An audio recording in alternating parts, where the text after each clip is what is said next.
Hello beautiful people, কি অবস্থা সবার? কেমন আছেন সবাই? সবাইকে স্বাগতম আমার জোহান ব্লগে।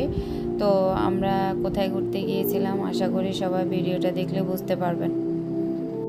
বঙ্গবন্ধু টানেল, যেটা এখন কর্ণফুলী টানেল নামে পরিচিত।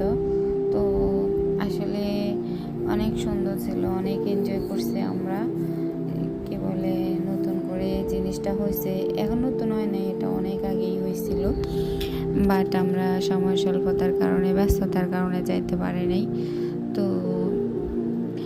আশা করি মানে গেছি, অনেক ভালো লাগছে, অনেক আনন্দ লাগছে। বাংলাদেশে নতুন নতুন অনেক কিছু তৈরি হয়েছে, আসলে সব কিছু তো আমরা দেখিও না, সচরাচর চোখে পড়েও না।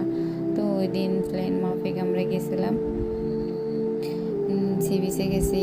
সি বিচ থেকে না, আমরা ওই দিন আসলে একটা ট্যুরে বাইরে হয়েছিলাম। আমরা প্রথমে গেছি মহামায়া থেকে গেছি বাঁশবাড়িয়া, ওইখান থেকে গেছি বাঁশবাড়িয়া থেকে গেছি কি বলে কর্ণফুলীতে, কর্ণফুলী ইয়াতে টানেলে, ওইখান থেকে এরপরে কর্ণফুলী টানেলটা আমাদের কাছে অনেক ভালো লাগছে, অনেক এনজয় করছি আমরা বাচ্চা কাচ্চা সবাই মিলে।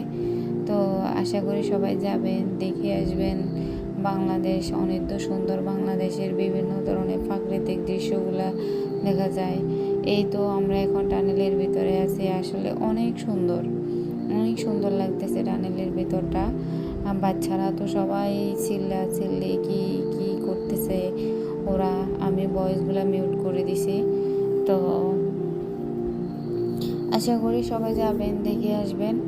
আর যাদের যাদের কাছে আমার চ্যানেলটা ভালো লাগে, আমার ভিডিওগুলো ভালো লাগে, অবশ্যই লাইক কমেন্ট শেয়ার করবেন। এই আপনাদের প্রতি অনুরোধ রইল আর কি। আমরা নতুন নতুন যারা আছে তাদেরকে আপনারা সবাই মিলে সাপোর্ট করবেন। আর এই তো দেখেন টানেলের ভিতরের ভিডিও অনেক সুন্দর আসলে। এই জিনিসগুলো আমি সৌদিতে যখন গেছিলাম তখন আমি দেখছিলাম যে পাহাড়ের ভিতরে দিয়ে এরকম রাস্তা, এরকম অনেক টানেল, কিন্তু এই বাংলাদেশে প্রথম দেখছি। জানি না আর বাংলাদেশে কোথাও হয়েছে কিনা, হয়তো হয় নাই, এটাই প্রথম। কিন্তু সৌদিতে আমি অনেকবার দেখছি। সৌদিতে অনেক ইয়েতে পাথর কাটি এরকম পাথরের ভিতরে দিদি সুড়ঙ্গ দিয়ে রাস্তা করছে, যেগুলো এরকম টানেলের মতো। আসলে অনেক ভালো লাগছে, অনেক সুন্দর লাগছে দৃশ্যটা। তো সবাই যাবেন, দেখে আসবেন, ঘুরে আসবেন বাংলাদেশের